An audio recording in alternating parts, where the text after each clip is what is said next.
Hello, everybody, and welcome to the 32nd episode. Totohanan na to, ha. This is the 32nd episode of our second season of Relax. Si Lord at ang mga santo ang bahala sa atin. This is JM, and now we're gonna focus on the readings for today on Friday of the fourth week in Lent. Now I know that this past few days we had our reflection on the readings for each day since April 1st.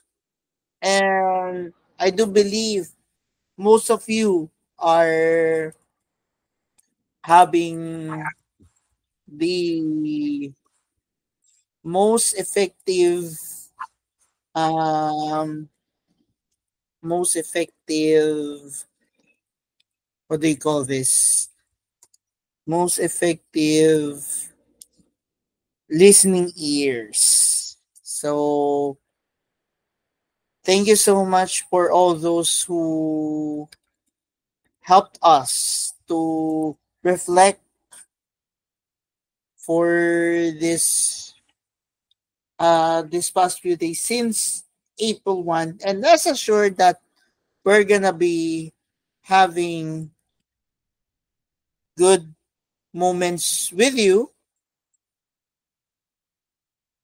until we finish this Lenten season. So by the way, we have our saint for today for this Friday of the fourth week in Lent, and that is Saint Isidore of Seville, Bishop and Doctor of the Church. So before we proceed, let me remind everyone that these reflections that we're doing are depicted based upon the readings for today. And yes, that is the reason why the episodes today are very long than before. So without further ado, let us now take a look at the readings for today of the Friday of the fourth week in Lent with our saint for today, Saint Isidore of Seville, Bishop and Doctor of the Church. Our first reading is taken from the Book of Wisdom, chapter 2, verse 1a, followed by verses 12 to 22. A proclamation from the Book of Wisdom. The wicked said among themselves, thinking not aright, let us beset the just one, because he is obnoxious to us. He sets himself against our doings, reproaches us for transgressions of the law, and charges us with violations of our training. He professes to have knowledge of God and styles himself a child of the Lord. To us, he is the censure of our thoughts. Merely to see him is a hardship for us, because his life is not like that of others, and different are his ways. He judges us debased. He holds aloof from our paths as from things impure. He calls blessed the destiny of the just and boasts that God is his Father. Let us see whether his words be true. Let us find out what will happen to him. For if the just one be the Son of God, he will defend him and deliver him from the hand of his foes. With revilement and torture, Let us put him to the test, that we may have proof of his gentleness and try his patience. Let us condemn him to a shameful death, for according to his own words, God will take care of him. These were their thoughts, but they erred, for their wickedness blinded them, and they knew not the hidden counsels of God, neither did they count on the recompense of holiness, nor discern the innocent soul's reward. The word of the Lord. Thanks be to God. Our response to the responsorial psalm is, the Lord is close to the brokenhearted. The Lord is close to the brokenhearted. The Lord confronts the evildoers to destroy remembrance of them from the earth. When the just cry out, the Lord hears them, and from all their distress, he rescues them.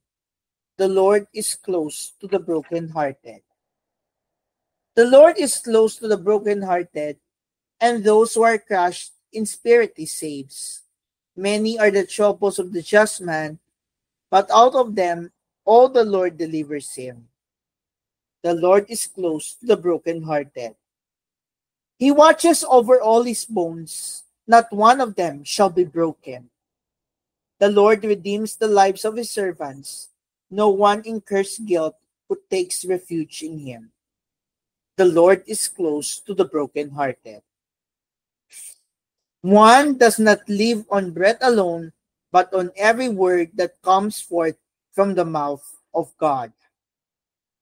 Now let's listen to the gospel for today, and it is taken from the Gospel of John, chapter 7, verses 1 to 2, followed by verse 10, followed by verses 25 to 30. A proclamation from the Holy Gospel according to St. John. Glory to you, O Lord. Jesus moved about within Galilee. He did not wish to travel in Judea, because the Jews were trying to kill him. But the Jewish feast of the tabernacles was near. But when his brothers had gone up to the feast, he himself also went up, not openly, but as it were in secret. Some of the inhabitants of Jerusalem said, "Is he not the one they are trying to kill? And look, he is speaking openly, and they say nothing to him. Could the authorities have realized that he is the Christ? But we know where he is from. When the Christ comes, no one will know where he is from." So Jesus cried out in the temple area as he was teaching and said, "You know me, and also know where I am from. Yet I did not come on my own, but the one who sent me, whom you do not know, is true. I know him, because I am from him, and he sent me." So they tried to arrest him, but no one laid a hand upon him, because his hour had not yet come. My dear friends, my fellow relaxers, this is the good news of our salvation. Praise to you, Lord Jesus Christ. Now let's have the reflective reflection for the Friday of the fourth week in Lent. The readings for the Friday of the fourth week in Lent present a profound meditation on the themes of persecution, misunderstanding, and God's unwavering protection. Together, they invite us to reflect on the challenges of living a righteous life and the comfort of God's presence amidst trials. Now let's take a reflection on each reading one by one, starting off with the first reading taken from the Book of Wisdom, chapter 2, verse 1a, followed by verses 12 to 22.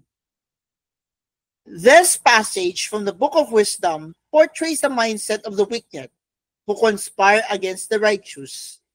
They say, "Let us lie in wait for the righteous man, because he is inconvenient to us and opposes our actions.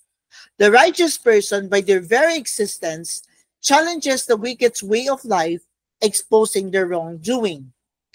Blinded by their own malice, the wicked fail to grasp God's hidden purposes or the reward awaiting the just. This reading strikingly foreshadows the passion of Christ, where Jesus, the ultimate righteous one, suffers at the hands of those who reject truth and goodness. It prompts us to consider how living with integrity can sometimes provoke opposition, yet it also hints at a deeper divine plan unfolding beyond human understanding. What about the responsorial psalm? The responsorial psalm offers a message of hope and reassurance. It declares, and the response is, the Lord is near to the brokenhearted and saves the crushed in spirit. This is a powerful promise even when the righteous face affliction. God remains close, delivering them from their trials. The psalm further assures us that many are the afflictions of the righteous, but the Lord delivers him out of them all, and that none of those who take refuge in him will be condemned. In light of the first reading taken from the Book of Wisdom, this psalm provides comfort, affirming that God watches over those who suffer unjustly, protecting and redeeming them. It invites us to trust in God's providence, especially when we feel overwhelmed or misunderstood.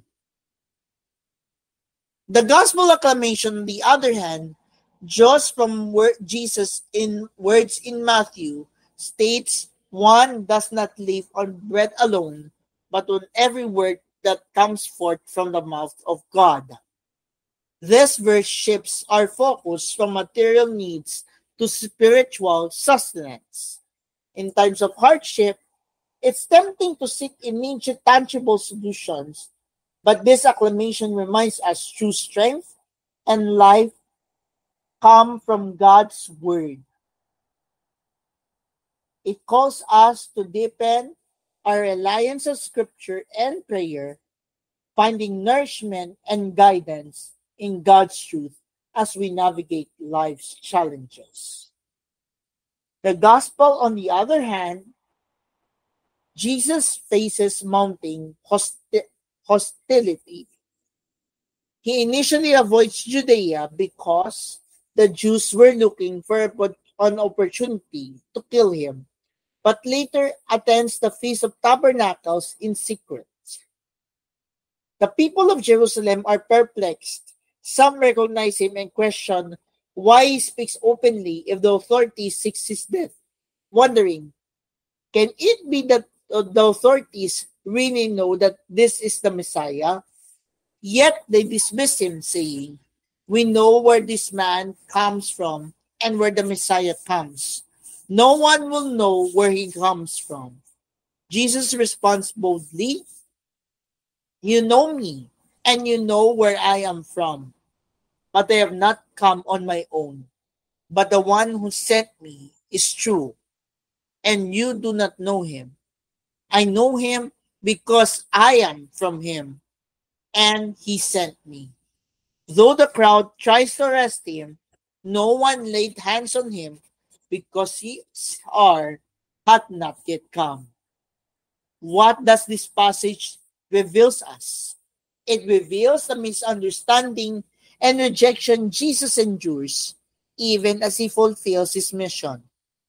The people's confusion about his identity reflects their failure to recognize God's plan.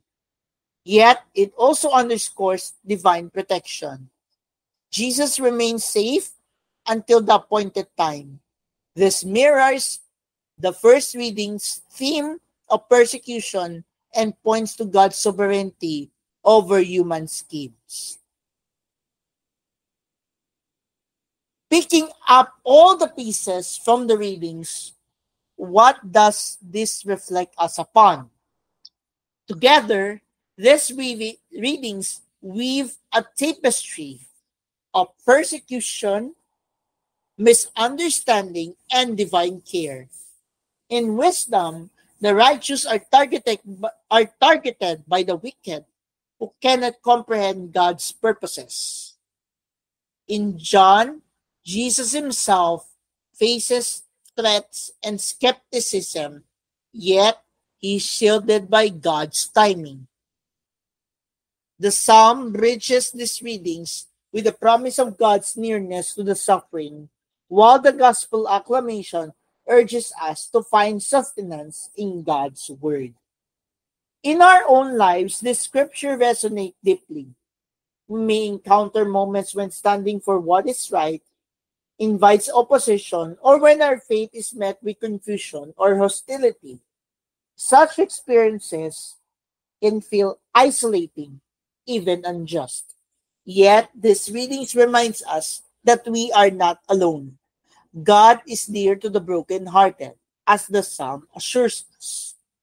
The gospel shows that even Jesus faced rejection, yet he trusted in the Father's plan. This gives us courage to persevere, knowing that God's protection surrounds us and his purposes will unfold in his time. The goal to live on every word that comes from the mouth of God challenges us to root ourselves in scripture and prayer. When trials come, it's easy to focus on immediate leads. But God's word offers enduring strength. Like Jesus, we are invited to trust in the one who sends us, even when the path is difficult. So, in summary, the readings for the Friday of the fourth week in Lent speak to the reality of living faithfully in a world that may not always understand or accept us. They acknowledge the pain of persecution and misunderstanding, but elevate our gaze to God's faithful presence and protection. We are encouraged to take refuge in him, rely on his word, and trust in his perfect timing. These scriptures offers hope and resilience, reminding us that God's truth prevails, even though the trials of Lent and beyond. And that we conclude our 32nd episode of the second season of Relax, si Lord na mga Santo ang bahala sa atin for the readings for today. But before we end our program, let's listen to the short story about our saint for today, Saint Isidore of Seville, the bishop and doctor of the church. Isidore was born in Seville, Spain, around 560. His parents were a well-respected, influential, and upper-class couple known for their piety. Two of his brothers, Leander and Fulgentius, both bishops, and his sister Florentina, a religious, are all saints. Their parents died when Isidore was young, and his brother Leander cared for him and his other two siblings. Leander was very strict in his discipline, and thus Isidore obtained a thorough education in grammar, logic, arithmetic, astronomy, music, Latin, Greek, Hebrew, and the Catholic faith. Isidore is known to be among the most learned and prolific writers in the history of the Catholic Church. He succeeded his brother Saint Leander as Archbishop of Seville and had enormous influence upon the Church and Western world. Popes, bishops, clergy, laity, kings, and even heretics were influenced by his teachings. He presided over numerous church councils. Isidore was the first Christian to compile a summa of universal knowledge. This encyclopedia epitomized all learning, ancient as well as modern, Isidore was the last of the great Latin fathers of the Church. He died on April 4, 636, after serving more than 32 years as Archbishop of Seville, and was canonized by Pope Clement VIII in 1598. In 1722, Pope Innocent XIII declared him a doctor of the Church with the title Schoolmaster of the Middle Ages.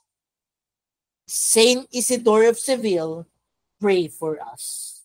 And let us end it with a short prayer. In the name of the Father, and of the Son, and of the Holy Spirit. Amen.